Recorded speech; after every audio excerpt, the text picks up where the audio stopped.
মায়ের মন্দির চত্বরে শান্তি শৃঙ্খলা বজায় রাখবেন। মায়ের মন্দির চত্বরে সেখানে সেখানে ধর্ম প্রচার করবেন না। শিব মন্দিরের পাশে এবং কালী মন্দিরের সামনে দিয়ে বাঁদিকে চলে যান।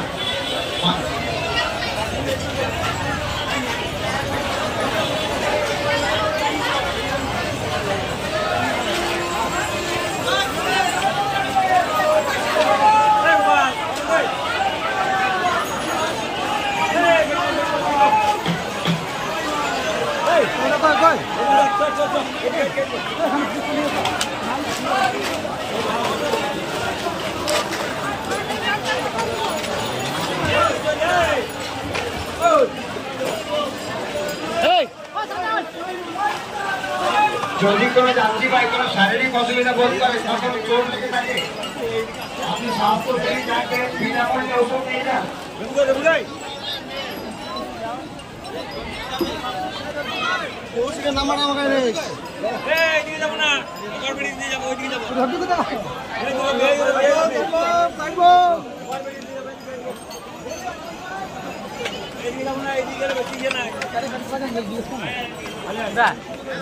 তিনটা গাড়ি ব্যাগের এক মতো